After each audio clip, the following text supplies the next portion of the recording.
la iglesia primitiva, los evangelios, todos contienen mucha profecía. Algunas que se han cumplido y otras que todavía no se cumplen. ¿Y por qué es importante estudiar la profecía? Porque cuando nosotros entendamos esto, nos va a ser mucho más fácil entender toda la palabra del Señor. Toda la palabra del Señor. La profecía nos habla de eventos, de acontecimientos, de tiempos, de fechas. No, las profecías nos hablan de separación entre un evento y otro, que en la Biblia puede aparecer en un versículo, pero que hay ahí dos acontecimientos, y en su mayoría, uno que se va a cumplir en el tiempo de quien está profetizando, y el otro era para nosotros, ¿verdad? Por eso es que es importante, hermano, estudiar lo que es la profecía, ¿ya? Nos ponemos de pie, hermano, vamos a hacer una oración.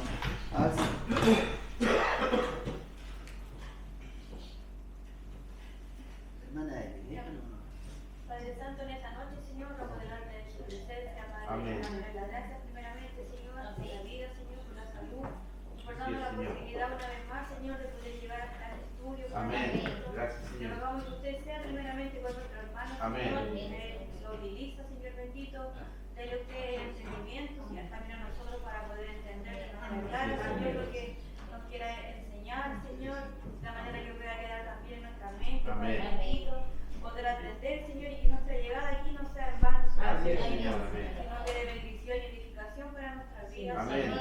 Gracias, Bendiga a Señor. cada uno, Señor, de los que hemos llegado, de los que nos hemos dispuesto, Señor, para apartar este tiempo de estudiar tu palabra, Señor. Gracias, Señor. Bendiga en esta hora, Señor, todo lo que se va a hablar, Señor, Amén. y que lo podamos retener en nosotros, Señor Jesucristo. Bendiga en el nombre del Padre, Hijo y Espíritu Santo. Amén. Que el Señor nos bendiga, Amén. que el Señor nos guarde. Vamos a empezar entonces en el nombre del Señor. El tema son las profecías. Eso es lo que en esta noche vamos a tratar de descubrir y escarbar un poquito sobre este tema.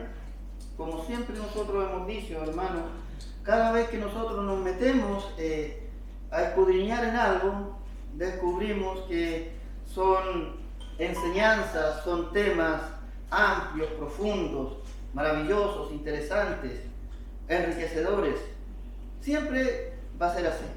Yo creo que este tema no me recuerdo que lo hubiésemos estudiado alguna vez aquí en la iglesia. Lo que es la profecía, lo que son las profecías, que encierran, qué aplicaciones, implicaciones tienen en nuestra vida cristiana. Cómo, hermano, afectan o impactan nuestra vida espiritual estudiar sobre este tema. Teníamos un texto que habíamos dado, hermano, cuando dimos el estudio, que estaba en Primera de Pedro, capítulo 1, del verso 10 al verso 12. Se los voy a leer en el nombre del Señor. Amén. Los profetas que profetizaron de la gracia destinada a vosotros inquirieron y diligentemente indagaron acerca de esta salvación, escudriñando qué persona o qué tiempo indicaba el Espíritu de Cristo que estaba en ellos, el cual anunciaba de antemano los sufrimientos de Cristo, las glorias que vendrían tras ellos. A estos se les reveló que no para sí mismo, sino para nosotros, administraban las cosas que ahora os son anunciadas por los que os han sido predicados, el Evangelio por el Espíritu Santo, enviado del cielo, cosas en las cuales anhelan mirar los ángeles. Esto es profecía.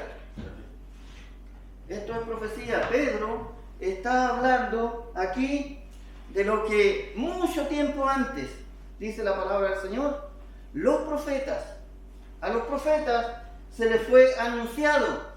Por eso es que yo empezaba diciéndole a ustedes que en su mayoría los profetas recibían dos tipos de mensajes. Uno que en su mayoría se cumplía en el tiempo de ellos, pero otro que estaba separado por una gran cantidad de tiempo, de espacio. Por eso es que a veces, hermanos, nosotros estudiamos en la Biblia y es necesario que nosotros entendamos cómo funcionan las profecías, cuáles se cumplieron y cuáles todavía no se han cumplido. Porque a veces nosotros, hermanos, podemos encontrarnos con una profecía que todavía no se ha cumplido y nosotros la anunciamos como ya cumplida. Es necesario entonces, hermanos, que nosotros descubramos estos misterios que son de la palabra del Señor, que por supuesto enriquecen nuestra vida. ¿Por qué estudiar la profecía? Algunas personas se fascinan y se emocionan por la profecía bíblica. Vamos a ver, hermano, cómo afecta a nosotros cuando se nos habla de profecía, ¿cierto? Vamos a decir que algunas personas se fascinan y se emocionan por la profecía bíblica. Otros se encuentran, tendría que ser la profecía demasiado difícil. Aún otros la encuentran interesante. Algunos piensan que no es importante. Quieren quedarse con las cosas que son necesarias para la salvación. Quieren mantenerse lejos de aquella parte de la Biblia que consideran abierta a tanta especulación. No sé en qué persona de estas se identifica usted con la profecía. Cuando hablamos y decimos, ¿qué son las profecías? O cómo impactan a nosotros en nuestra vida de cristianos.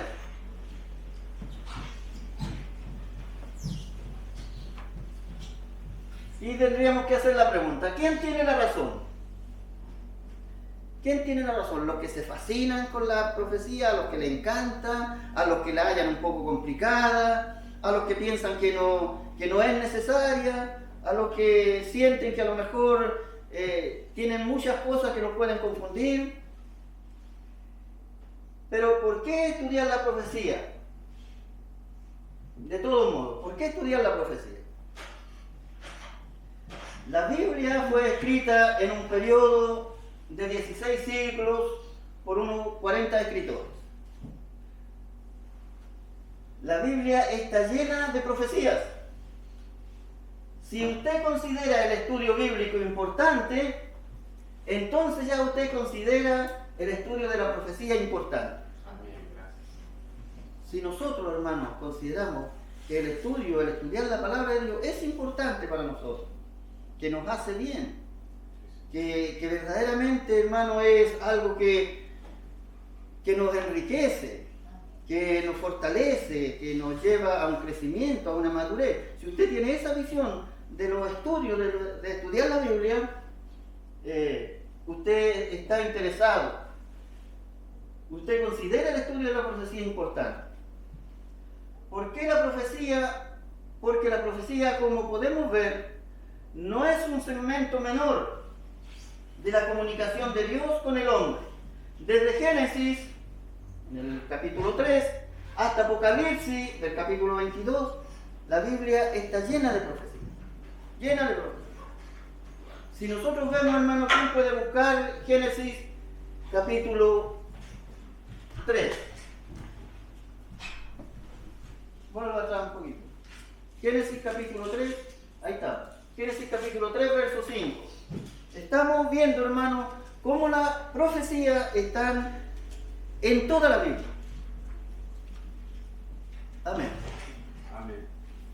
Dice, Dios sabe muy bien que cuando coman de ese árbol se les abrirán los ojos y llegarán a ser como Dios, conocedores del bien y del mal.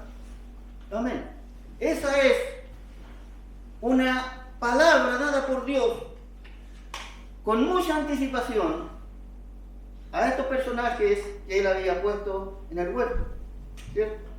Él les advirtió, él les dio una orden de antemano y que ellos debieran haberla cumplido, ¿ya? Y después tenemos la última, Apocalipsis 22:20.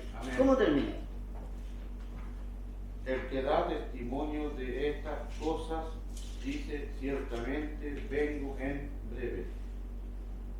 Amén. Si ven, Señor Jesús. Amén. Amén. Si ven, Señor Jesús. Vengo en breve, dice.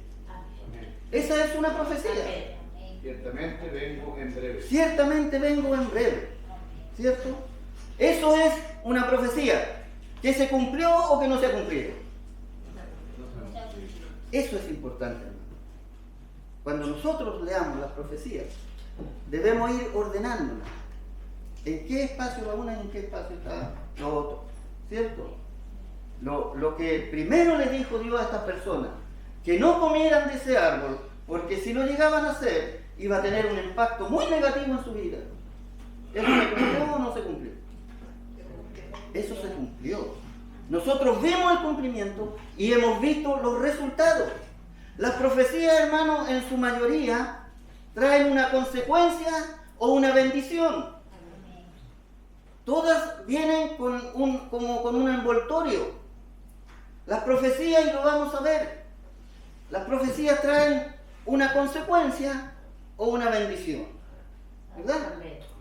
Entonces, estas dos que leímos, la primera decía que si ellos comían de ese árbol, estaba la consecuencia. La segunda dice: he aquí, yo vengo pronto. Y la iglesia responde: amén, amén, ven, Señor. ¿Por qué? Porque la bendición de que el Señor venga, y si nos mantenemos en obediencia, esa profecía a nosotros nos va a traer una bendición enorme. Amén. Enorme. ¿Bien? El Antiguo Testamento, en Génesis, contiene muchas profecías que tienen que ver con el pueblo de Dios. Entonces, nosotros tenemos que también ir distinguiendo en esto. Las profecías algunas nos afectan a nosotros directamente, otras no.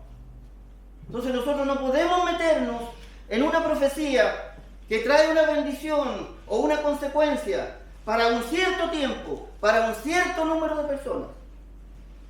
No podemos nosotros entrar ahí. Entonces dice aquí que en el Antiguo Testamento Génesis contiene muchas profecías que tienen que ver con el pueblo de Dios. ¿Con qué pueblo de Dios? Con Israel. Con Israel. Deuteronomio 18 tiene la profecía de un profeta como Moisés. Deuteronomio 28 es una porción que hay que leer. Hay que leer, hermano, hay que leer, y no solo leer, sino estudiar con cuidado. ¿Por qué?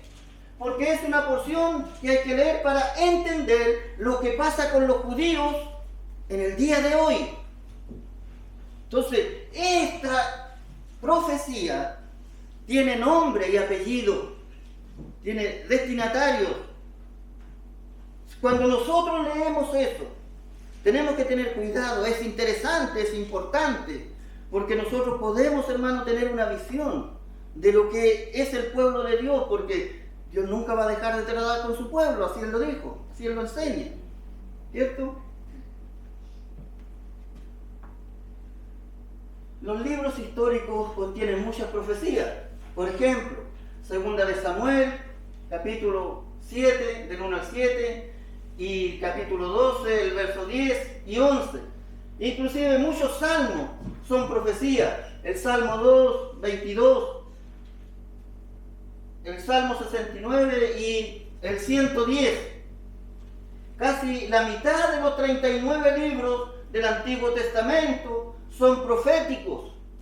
Contienen una combinación de exhortación y predicción del futuro. Los temas mayores de predecir el futuro es el destino de las naciones y el Mesías que viene y su reino. Entonces, hermano, el Señor nos ayude a nosotros, el Señor nos acompañe para que este tema nosotros lo tomemos en serio. Este tema es importante para nuestra vida cristiana, ¿cierto? Si pudiéramos, hermanos, no todavía, si pudiéramos buscar Segunda de Samuel, capítulo 7, y leemos del verso 1 al 7.